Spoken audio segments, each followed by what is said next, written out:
Hello students, आज हम कृष्ण चंद्र द्वारा रचित पाठ जामुन का पेड़ के विषय में पढ़ेंगे। यह जो जामुन का पेड़ एक हास्य व्यंग्य कथा है। इस पर एक ऐसे समाज पर कटाक्ष किया गया है जो मानवता रहित है, जिनमें मानवीय भावनाओं का कोई भी गुण विद्यमान नहीं है। इस पाठ में एक ऐसे व्यक्ति के बारे में बताया गया है जो एक जामुन के पेड़ के नीचे दब जाता है और जैसे ही वो जामुन के पेड़ के नीचे दबता है, लोग उसे निकालने की बजाय, उस पेड़ को हटाने की बजाय एक दूसरे के ऊपर उस कार्य को टालने में लगे होते हैं। एक विभाग से दूसरे विभाग से तीसरे विभाग में उस कार्य को टालते रहते हैं, लेकिन उस दबे हुए व्यक्ति को वहां से नहीं निकालते। कुछ व्यक्ति तो ऐसे हैं जो जामुन के पेड़ को काटने की बजाय उस व्यक्ति को काटने के लिए बोलते हैं और इसके लिए वो एक सरकारी चिट्ठी लिखकर भी आगे भेज देते हैं।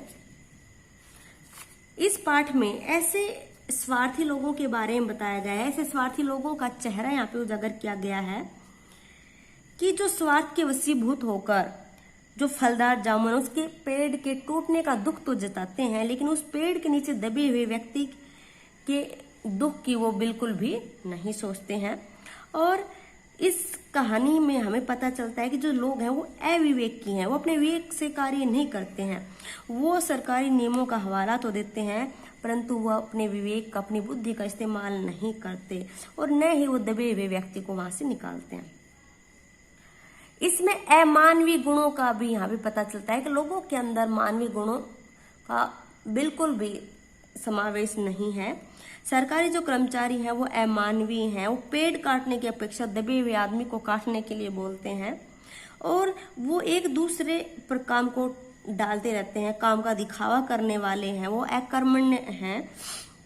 यही कारण है कि वो पेड़ के नीचे दबे हुए आदमी को निकालने की अपेक्षा दिखावा करते हुए इस काम को एक विभाग से दूसरे विभाग की ओर सौंपते रहते हैं, टालते रहते हैं।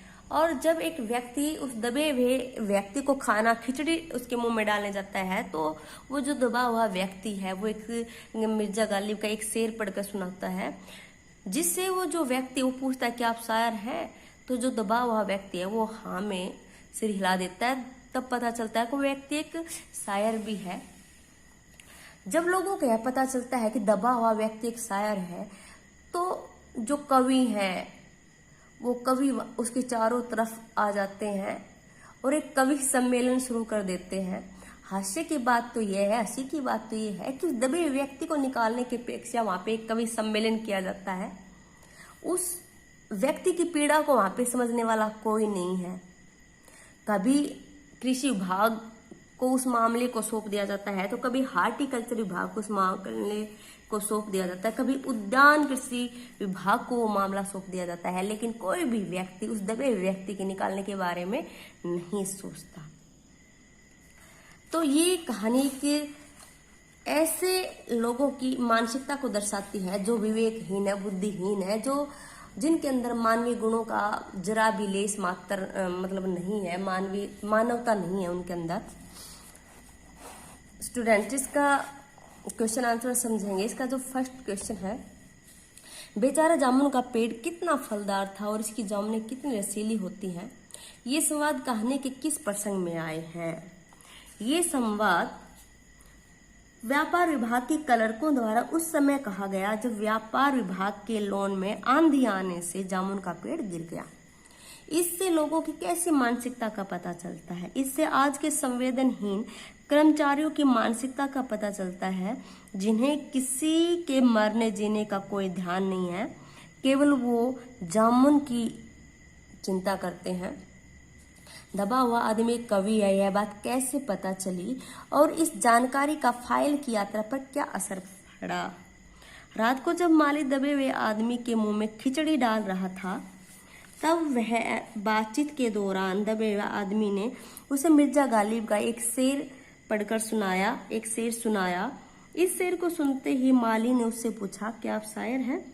तो उस दबे हुए आदमी ने सिर हिलाकर हामी भर दी। इस प्रकार उसके कवि होने का पता चला।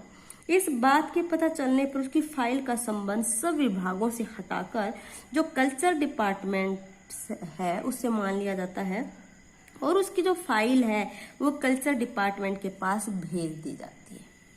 नेक्स्ट क्वेश्चन, कृषि विभाग वालों ने मामले को हार्टिकल्चर विभाग को सौंपने के पीछे क्या तर्क दिए?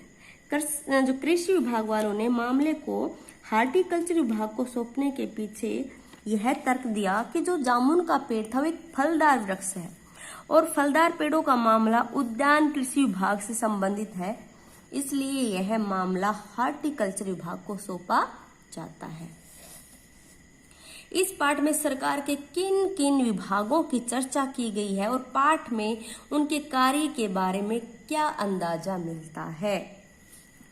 इस पाठ में सरकार के अनेक विभागों जैसे व्यापार विभाग है, कृषि विभाग है, उद्यान कृषि विभाग है, चिकित्सा विभाग है, पुलिस विभाग है, सांस्कृतिक विभाग, विदेश विभाग, जंगल विभाग आदि की यहाँ पे चर्चा की गई है।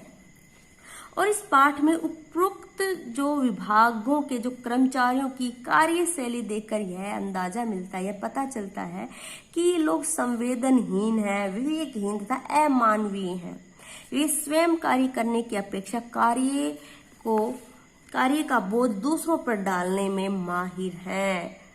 कार्य करने की अपेक्षा अपने को व्यस्त दिखाना इनको मंजूर है, लेकिन ये अपने कार्य को ईमानदारी से नहीं करते हैं।